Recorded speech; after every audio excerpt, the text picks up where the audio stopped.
Hi, welcome to this video. In this video I'm going to explain a project that I did some time ago, and it's an adjustable constant current source and constant current sink, and it's programmed with the YAL programming language. And this is what the device looks like, and I will explain in this video how I built it and how it works. So what were the contents of this video? First, why I did this project. Then, of course, how it works. The motivation for using this PIC, this specific PIC, the 16F1765. Something about issues that I had when using this OLED display, the SSD1306.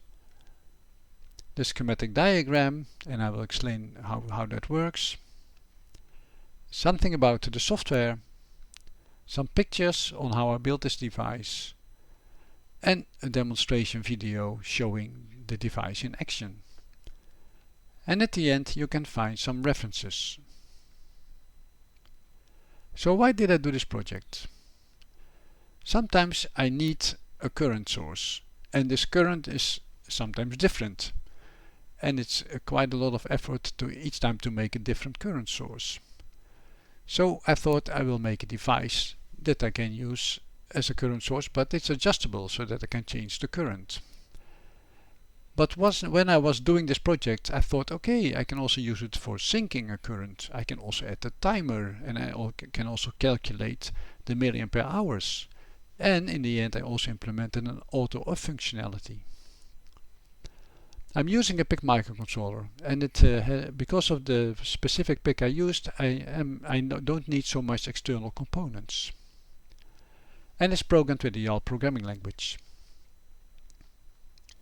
So how does it work? There's a microcontroller, of course this PIC microcontroller, which creates a steering voltage for a transistor. And for that the microcontroller uses the onboard digital to analog converter. Then this transistor creates a current through a 1 ohm power resistor. Then the microcontroller will measure the voltage over this 1 ohm power resistor using its onboard analog to digital converter. And when the voltage over this resistor is too low, the steering voltage is increased. When the voltage over this resistor is too high, the steering voltage is decreased. And in that way it keeps the current constant. This measurement cycle and control cycle is repeated every 1 millisecond. So why did I use this specific PIC? This PIC has a 10-bit digital to analog converter and a 10-bit analog to digital converter, and this gives more resolution than when using a 5-bit version. It has sufficient RAM and sufficient ROM. It has an internal reference voltage that I can use for both the digital to analog converter and the analog to digital converter. It has non-volatile memory, which is used for storing the user settings. It has a timer, which I also used to implement the timer functionality. It has an I2C hardware interface on board, and it has an op-amp for driving the transistor directly from the DAC, because normally you can't put a high load on the DAC output, but this PIC has an onboard op-amp. The last two are optional. You don't need them really, because I2C can also be done in software and the op-amp can also be externally, but it's convenient that it's on board. So something about this display. It's a nice OLED display with at the top the yellow bars and the rest is blue, but there are some issues with it.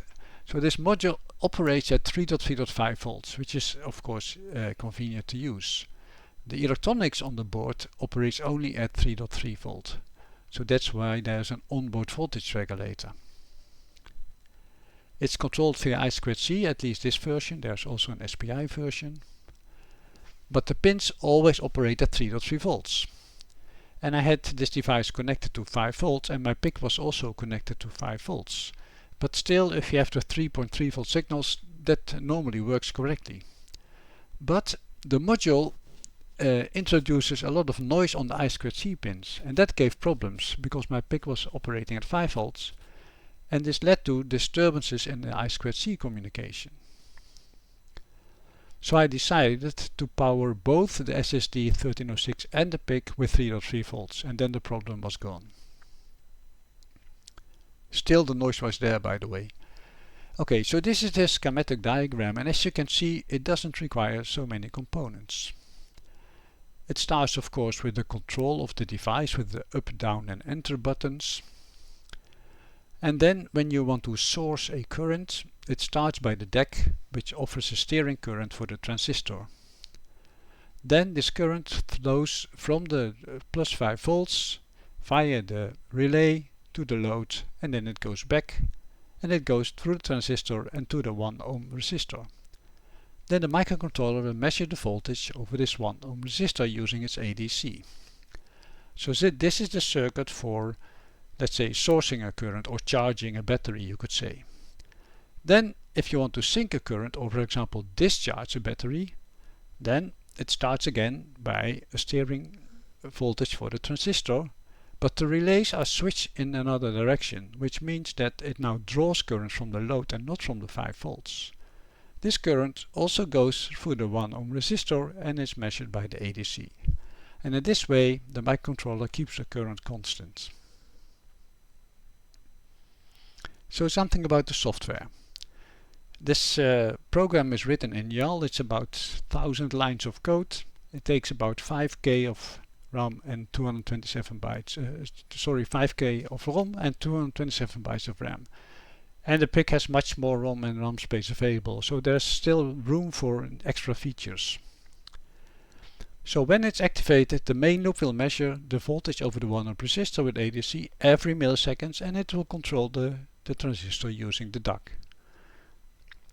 It stores all the user settings in non-volatile memory. And most PICs have EEPROM for that, but this PIC has a high endurance flash, which acts as also non-volatile memory. The timer is running on interrupt basis. And I'm using several YAL libraries. I'm using the YAL library for the ADC, for the I2C hardware, for the SSD 1306 display, for the high endurance flash, and also a library for printing text and data. And these are some pictures. So this is the front panel, and I'm using both sides. So on the left one is the display and the LEDs, and on the back of this panel there's the microcontroller. And there's another panel on which I have the transistor, the 1 ohm resistor and the 2 relays. And the reason for splitting this up is because I've built it like this in a cabinet. And in this way it fits nicely.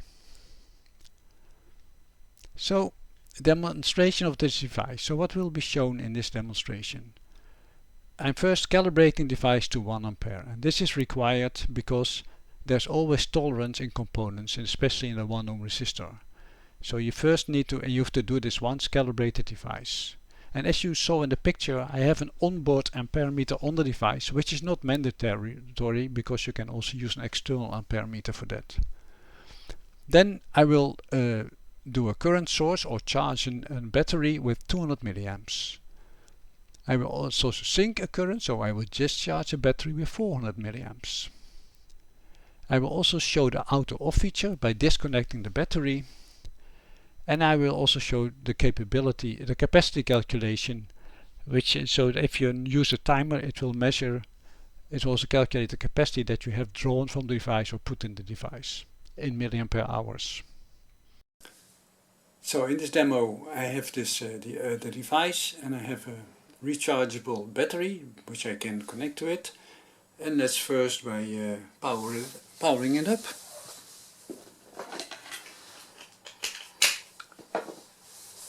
So what you see is the menu, and the first thing we need to do is to calibrate the device, and for that we need to short circuit the two connections like this. Then we go to the calibration menu. Back. Main menu, calibration menu, and we start it. So the current is not yet 1 ampere, so we have to set it. So you do this once, you can press it again. Okay, So first let's charge or source a current. I will set this to 200 milliamps.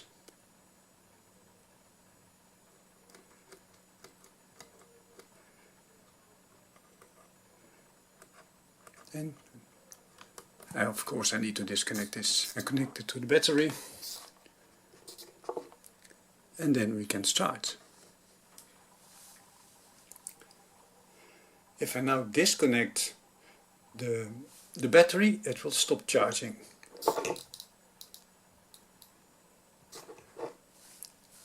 Then we can also discharge or sink a current. So I'm here at almost 400 milliamps. So like this. If I now set the timer,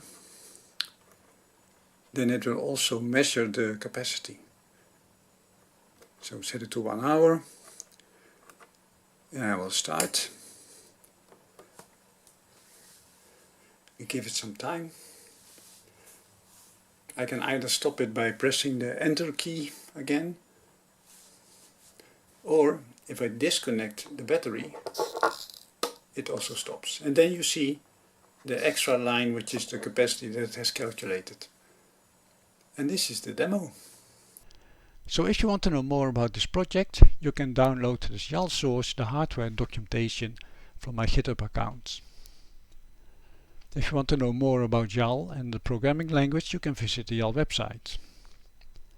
If you have questions on how to use YAL, there's a YAL tutorial that you can download, or you can visit the YALDIS Google group and post your question. If you find bugs or in libraries, or you want to hear specific requests, you can visit the YAL lib Google group. And all the YAL sources, including the source for the compiler, can also be found on GitHub. I hope you liked this video, and thanks for watching.